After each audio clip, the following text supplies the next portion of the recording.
इसमें पुनरावृत्ति हम इसमें थोड़ा आपको बता रहे हैं। यूटी फॉर जो है, यूटी फॉर के विषय में कि किस किस प्रकार से यहाँ पर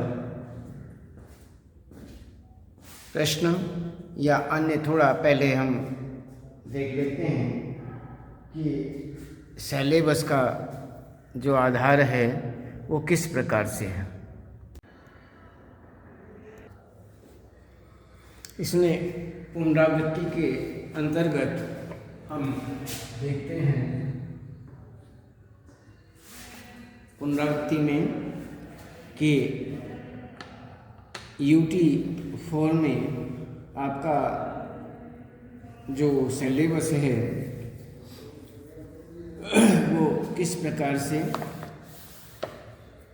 और इसमें सबसे पहले हम देखते हैं खाना बदोश ये पूरा का पूरा।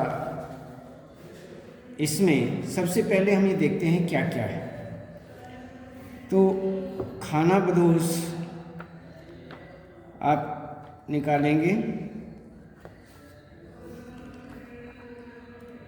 इसमें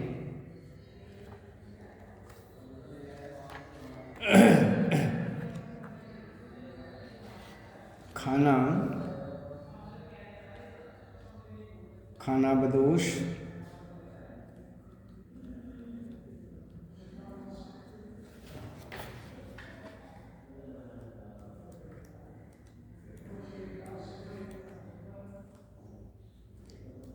ये हमारे अलग अलग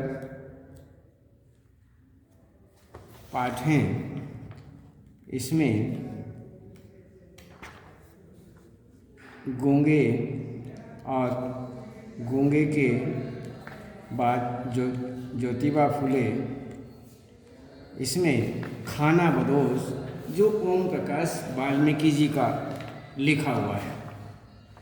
जो ओम प्रकाश वाल्मीकि जी हैं उन्होंने इसे लिखा और इसमें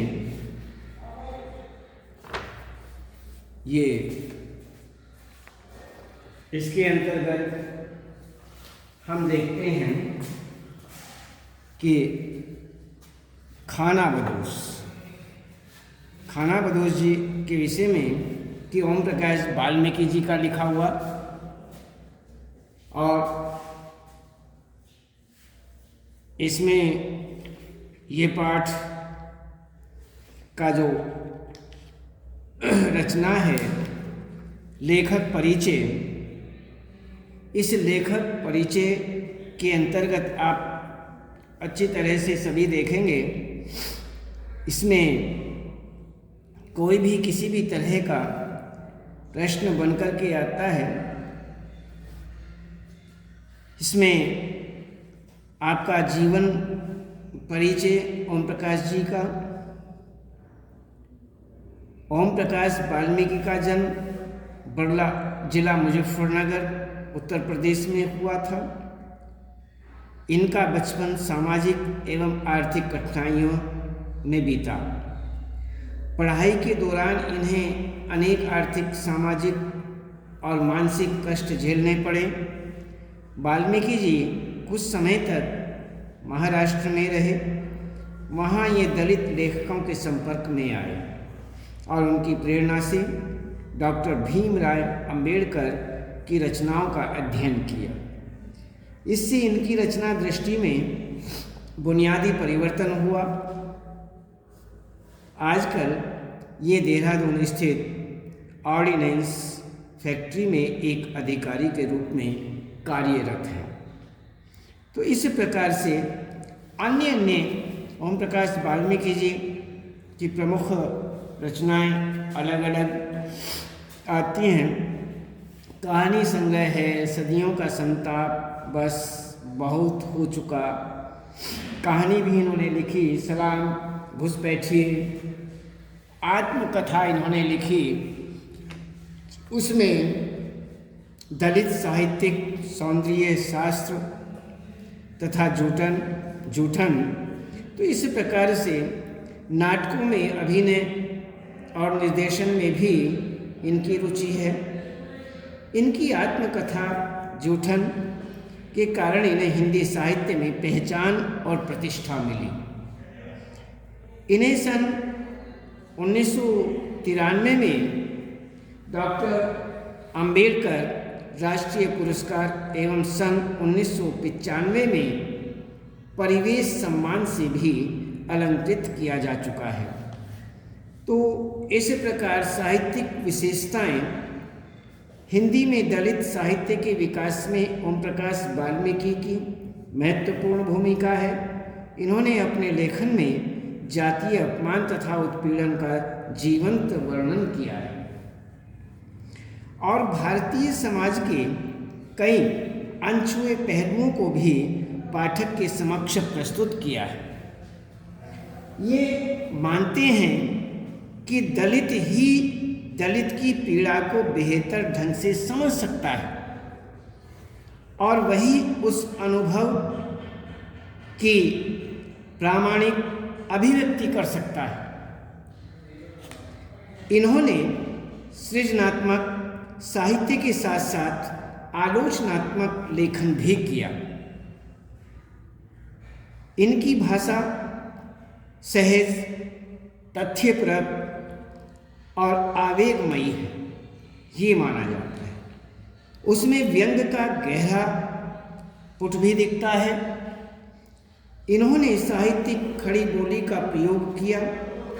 राजस्थानी संवाद कहानी में रोचकता बढ़ाते हैं। तो इस प्रकार से हम आपको थोड़ा संक्षेप में ही बता रहे हैं। खानाबदोश, यदि इसका हम थोड़ा परिचय देखें, खानाबदोश क्या है। खानाबदोश में मजदूरी करके किसी तरह गुजर बसर कर रहे जो मजदूर वर्ग है उसके शोषण और यातना को चित्रित किया गया है। मजदूर वर्ग यदि ईमानदारी से मेहनत मजदूरी करके इज्जत के साथ जीवन जीना चाहता है तो सूबे सिंह जैसे समृद्ध और ताकतवर लोग इन्हें जीने नहीं देते। यहाँ केवल इस कहानी के अंतर्गत इसमें सूबे सिंह एक पात्र हैं जो पैसे वाले माने जाते हैं। तो इस प्रकार से इसमें बताया गया है। कहानी इस बात की ओर भी संकेत करती है कि मजदूर वर्ग हमारे समाज की जातिवादी मानसिकता से नहीं उभर पाया है, वो ऊपर नहीं उठ पाया है। तो इस प्रकार से यहाँ पर ऐसा देखा गया। ये पाठ का एक तरह से सारांश रूप है। तो इसे आप अच्छी तरह से पढ़ेंगे और इसमें जो भी जैसे भी यहाँ पर जो भी प्रश्न बनकर के आए हैं उन्हें आप देखेंगे और इन सभी प्रश्नों को आप ध्यान से पढ़ कर के आप इन्हें याद करेंगे और ध्यान रखेंगे। तो इसी तरह से इसमें आपको क्या कोई गद्य, आपको हमने पहले भी बताया कि इसके अंतर्गत आपको व्याख्या के रूप में हमने बताया था कि आप कोई भी प्रश्न बनकर के आ जाता है और उस तो इसमें हम बता रहे थे कि नीचे लिखे गद्यांश को ध्यानपूर्वक पढ़ करके हम इसमें बताते हैं कि सहज इस कार्य को करना। ये हमने आपको बता दिया कि कोई भी इस तरह से आपको कोई भी पंक्तियाँ दे दी जाएं या कोई भी गद्यांश इस तरह का दे दिया जाए और उसे हमें पढ़ना चाहिए और पढ़ करके उसका सप्रसंग आशय स्पष्ट करना चाहिए। आशय यदि आपको कहा गया है तो आशय स्पष्ट कीजिए, यदि आपको व्याख्या कही गई है तो उसकी व्याख्या कीजिए। तो अलग अलग इस प्रकार से आपको यहाँ पर बताना है। इसमें आशय स्पष्ट करने के हिसाब से यदि हम देखते हैं तो हम उसमें उनका अच्छी तरह से आशय स्पष्ट करें कि वास्तविकता में इसका क्या निचोड़ है, इसका क्या आशय है। इसी प्रकार से आगे कोई भी प्रश्न इस पाठ से आते हैं वह आप अच्छी तरह से प्रश्न लिखेंगे, देखेंगे, पढ़ेंगे और उसके बाद आप संकेत उत्तर कौन सा प्रश्न है, कौन सा आपको उत्तर, वही संख्या लिख कर के अच्छी तरह से आप उसे लिखेंगे और उसका उत्तर लिखेंगे, उत्तर देंगे। तो इस प्रकार यहाँ पर ये हुआ। और अन्य इसमें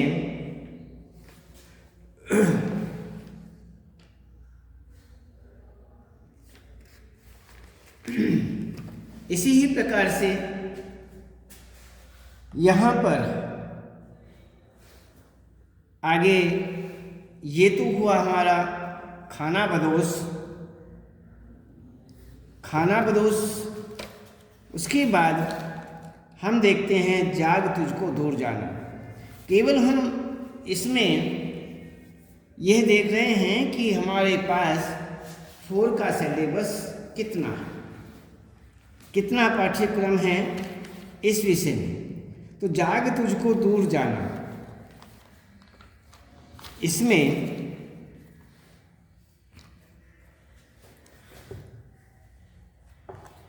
जाग तुझको दूर जाना, सब आँखों के आंसू उजले। ये महादेवी वर्मा जी जो हैं उनका लिखा हुआ है, काव्य से संबंधित उनकी रचना। इसमें इनके जो जीवन परिचय वाली स्थिति है, हमने पहले भी आपको बताया कि जीवन परिचय का देखना, पढ़ना, याद करना बहुत ज़रूरी है। उसमें से कोई भी प्रश्न बन कर के आ जाते हैं और इसलिए हमें उन्हें अवॉइड नहीं करना चाहिए। तो जैसे महादेवी वर्मा का जन्म फर्रुखाबाद उत्तर प्रदेश में होली के दिन 1907 ईस्वी में हुआ। इनकी प्रारंभिक शिक्षा मिशन स्कूल इंदौर में हुई थी। ये केवल 12 वर्ष की थी कि इनका विवाह हो गया, पर विवाह के बाद भी इनका अध्ययन चलता रहा। 1929 ईस्वी में इन्होंने बौद्ध धर्म की दीक्षा लेकर भिक्षुणी बनना चाहा। कौन से सन में? 1929 में, 1929 ईस्वी में बौद्ध धर्म की इन्होंने दीक्षा ली और भिक्षुणी बनने का विचार किया, किंतु महात्मा गांधी के संपर्क में आने पर वैसा न करके ये समाज सेवा की ओर उन्मुख हो गई, समाज सेवा की तरफ बढ़ गई। और 1932 ईस्वी में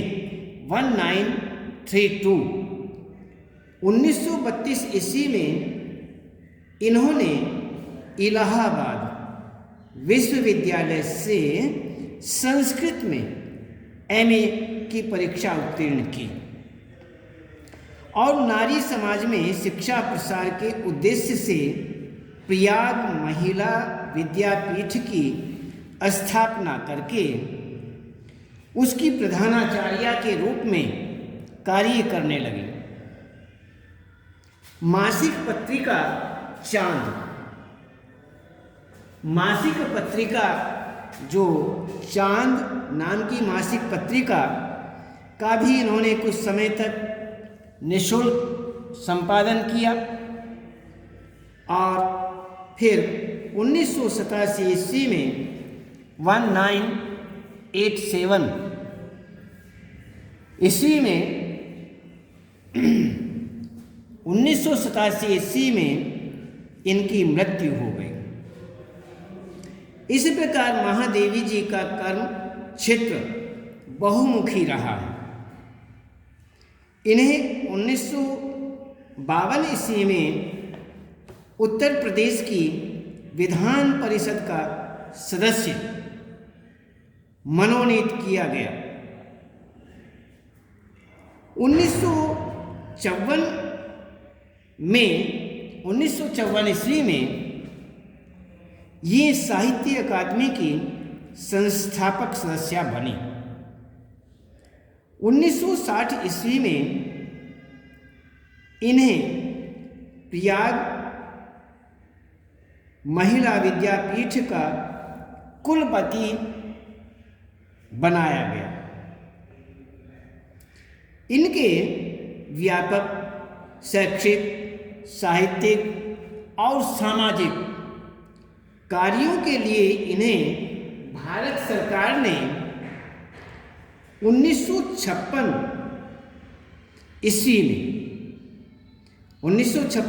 में पद्म भूषण तथा 1983 ईस्वी में यामा के लिए 1956 अर्थात 1956 ईस्वी में पद्म भूषण तथा 1983 ईस्वी में 1983 ईस्वी में यामा के लिए ज्ञानपीठ पुरस्कार से इन्हें सम्मानित किया गया। उत्तर प्रदेश हिंदी संस्थान ने भी इन्हें भारत भारती पुरस्कार से सम्मानित किया। साहित्य, दर्शन, संगीत, चित्रकला, प्रकृति एवं पशु पक्षियों में इनकी गहरी रुचि रही। इसी प्रकार इनकी कुछ रचनाओं के विषय में देखते हैं कि इनकी रचनाएं निम्नलिखित मानी जाती हैं। काव्य संग्रह निहार, रश्मि, निर्जा, सांध्य गीत, यामा, दीप शिखा। संस्मरण भी इन्होंने लिखे। अतीत के चलचित्र, स्मृति की रेखाएं, पथ के साथी, मेरा परिवार। निबंध संग्रह, श्रृंखला की कड़ियाँ, क्षणदा, संकल्पिता, भारतीय संस्कृति के स्वर।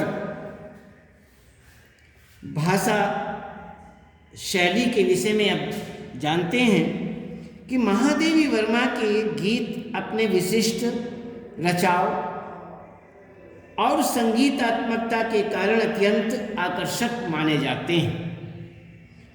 उनमें लाक्षणिकता, चित्रमयता और बिंबधर्मिता प्रदर्शित होती है। जैसे कहे न ठंडी सांस में अब भूल वह जलती कहानी, आग हो और मैं तभी दृग में सजेगा आज पानी। महादेवी जी ने नए बिंबों और प्रतीकों के माध्यम से प्रगीत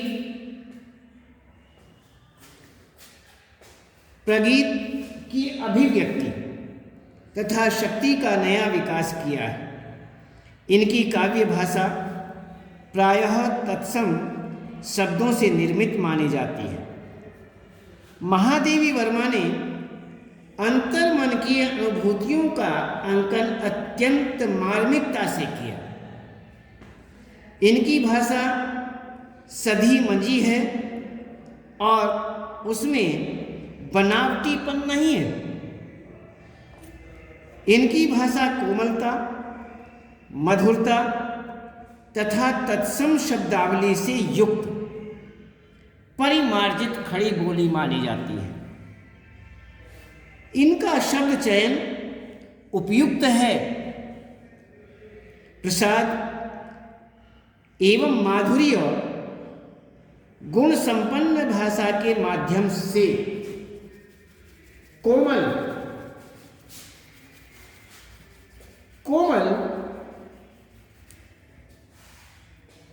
और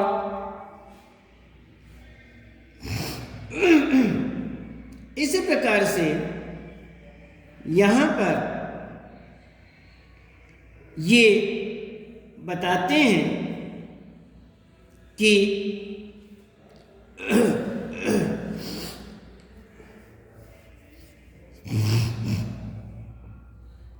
यहाँ कोमलता, मधुरता तथा तत्सम शब्दावली से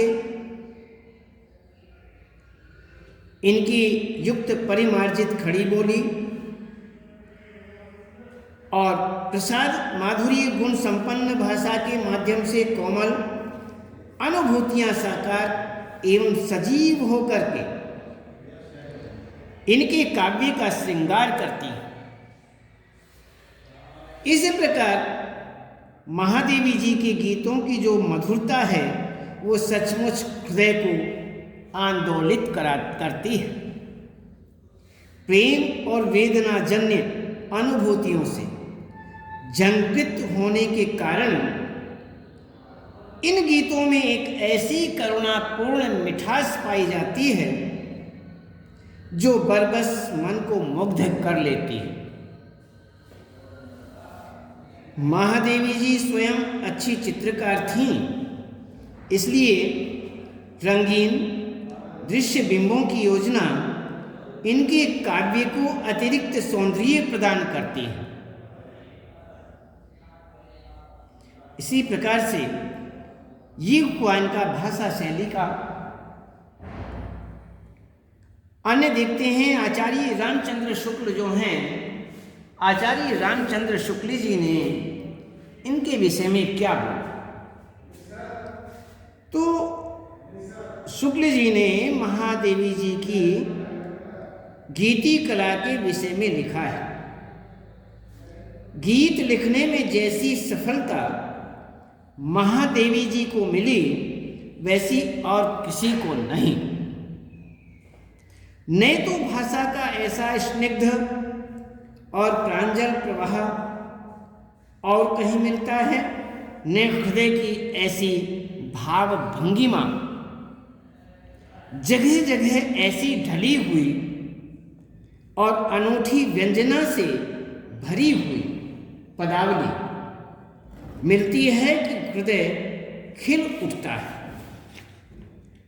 इस प्रकार इस में आचार्य रामचंद्र शुक्ल जी के द्वारा इस प्रकार महादेवी वर्मा जी के विषय में लिखा गया। तो इस कविता का थोड़ा परिचय रूप देख लें कि इस कविता में, इस पाठ में महादेवी वर्मा द्वारा रचित 2 गीत संकलित किए गए हैं। पहला जाग तुझको दूर जाना, दूसरा सब आँखों के आंसू उजले। अब पहले के विषय में देखते हैं। पहला गीत जो है वो स्वाधीनता आंदोलन की प्रेरणा से रचित जागरण गीत माना जाता है। इसमें पथ में आने वाली भीषण से भीषण जो कठिनाइयां हैं, उन कठिनाइयों की चिंता न करते हुए आगे ही आगे बढ़ते जाने की यहाँ पर प्रेरणा दी गई है। कवित्री ने मनुष्य से कोमल बंधनों के आकर्षण से मुक्त होकर, जो कोमल कोमल बंधन हैं, सामाजिक बंधन हैं, उन बंधनों से मुक्त होकर के, उन बंधनों से मुक्त होकर अपने लक्ष्य की ओर निरंतर बढ़ने का आह्वान किया। मोह माया के बंधन में जकड़े मनुष्य को जगाते हुए कवित्री ने कहा है कि जाग तुझको दूर जाना। इसी प्रकार से दूसरा गीत है सब आँखों के आंसू उजले, में प्रकृति के उस स्वरूप की चर्चा की गई है जो सत्य है, यथार्थ है और जो लक्ष्य तक पहुंचने में मनुष्य की मदद करता है। प्रकृति के इस परिवर्तनशील यथार्थ से जुड़कर मनुष्य अपने सपनों को साकार करने की राहें चुन सकता है। तो इस प्रकार से यहाँ पर जीवन के विषय में महादेवी जी का जीवन, रचनाएं, भाषा शैली, आचार्य रामचंद्र शुक्ल जी के द्वारा महादेवी जी के प्रशंसा में कुछ शब्द, पंक्तियाँ और कविता जो महादेवी जी ने यहाँ पर लिखी हैं, जाग तुझको दूर जाना, सब आँखों के आंसू उजले, इन कविताओं का थोड़ा परिचय। और अब इसमें अच्छी तरह से आप देख लेना कविता का जो सारांश है उसे। इसी प्रकार से हमने जिस प्रकार से आपको गद्यांश के अंतर्गत बताया कि आप अच्छी तरह से इन पंक्तियों को पढ़ेंगे और पंक्तियों को पढ़ने के बाद इसका आशय स्पष्ट करेंगे। तो इसी ही प्रकार से जैसे गद्यांश ऐसे ही काव्यांश, इन पंक्तियों में, काव्यांश में आप इनको देखेंगे और इनके जो प्रश्नोत्तर हैं, इस पाठ में जो प्रश्नोत्तर दिए गए हैं उन प्रश्नों को भी अच्छी तरह से देखेंगे और आप इस प्रकार से अब इसी तरह से एक आपकी पुस्तक है अलग से पूरक पाठ्य पुस्तक अंतराल, उसमें आवारा मसीहा दिशाहारा के अंतर्गत आप उसे देखेंगे और उसमें से जितने भी प्रश्नोत्तर हैं उन्हें आप अच्छी तरह से ध्यान से करेंगे। इसमें वैसे जीवन परिचय हमने आपको बार बार हर एक के विषय में बताया। ये विष्णु प्रभाकर जो हैं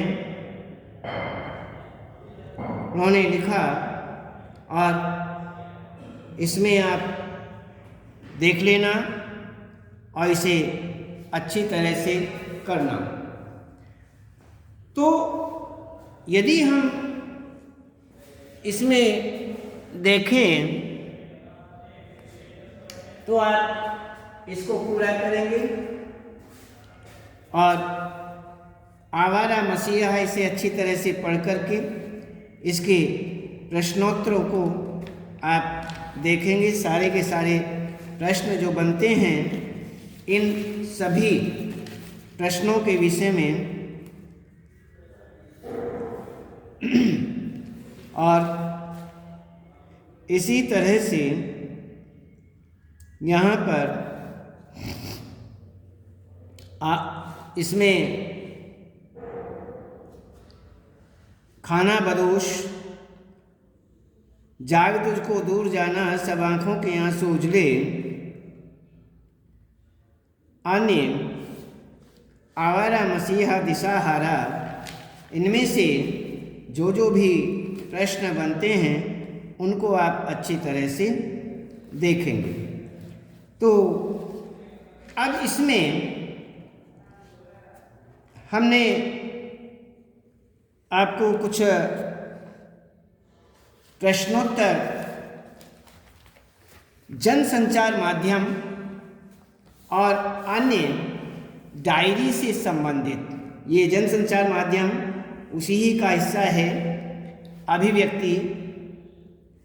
तो इसमें आप इनको देखेंगे।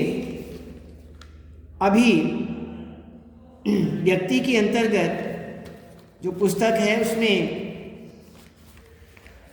जनसंचार माध्यम के विषय में आपको बताया गया है और इसी का टॉपिक, इसी का शीर्षक है डायरी के लिखने की कला।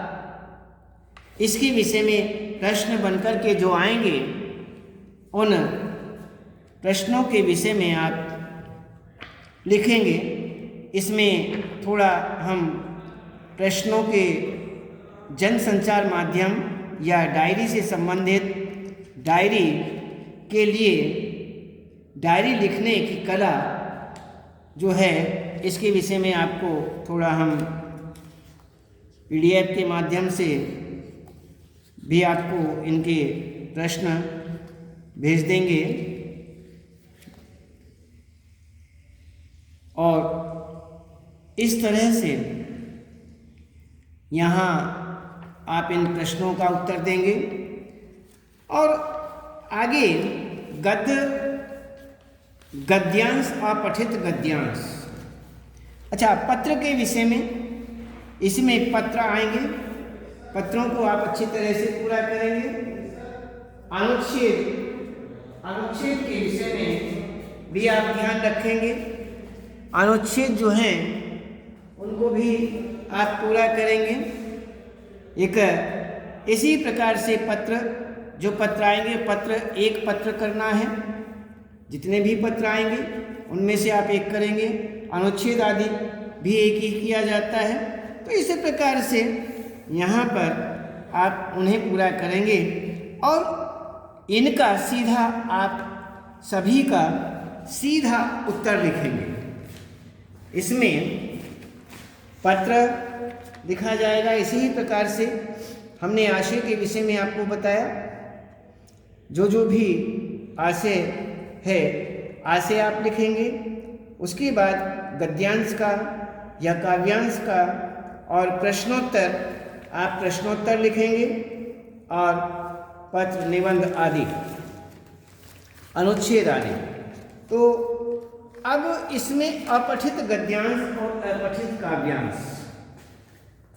अपठित गद्यांश, अपठित काव्यांश, और इसी प्रकार से यहाँ पर जो आपको प्रश्न दिए गए हैं उन प्रश्नों में से आप इनको पूरा करेंगे।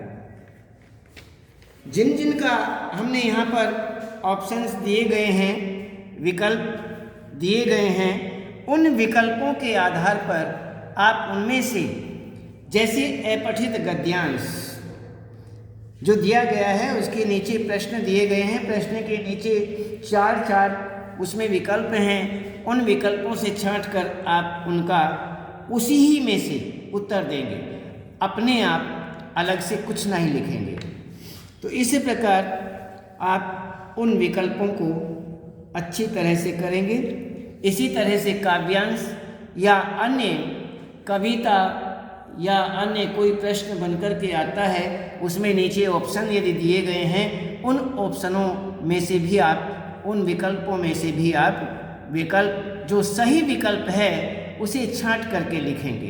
तो इसी प्रकार आप अपना पूरा प्रश्न पत्र करेंगे और ये समय के अनुसार जो आपको समय दिया गया है 10:45 से 12:15 तक जो समय दिया हुआ है समय के अनुसार ही आप इसे पूरा करेंगे और आगे जो थोड़ा समय आपका लगता है उसे भेजने के लिए उसे अच्छी तरह से PDF बना करके, बिल्कुल सीधी PDF बना करके और आराम से, कोई कट नहीं होना चाहिए, बहुत अच्छी तरह से बना करके लाइट का ध्यान रखते हुए, रोशनी का ध्यान रखते हुए और अन्य उसे एक बार लेकर के, उसका फ़ोटो लेकर के उसे अच्छी तरह से दोबारा देख लें कि वह साफ दिखाई दे रहा है या नहीं दे रहा है। तो जो बिल्कुल साफ अच्छी तरह से आप PDF बना करके आप भेजेंगे। ये नहीं कि जैसा भी हुआ बनाया और भेज दिया, चाहे वह ठीक है या नहीं है, पढ़ा जाता है या नहीं पढ़ा जाता है, दिखाई देता है या नहीं दिखाई देता है, साइड कटी हुई है, ऊपर से कटा हुआ है, कुछ नहीं देखा जाता है। ऐसा नहीं करना है। बहुत अच्छी तरह से आप उसे बना करके और अच्छी तरह से देख करके, दोबारा देख करके तब उसका PDF बना करके आप भेजेंगे। तो इसी प्रकार से आज केवल इतना ही और आपको बाद में बताएंगे।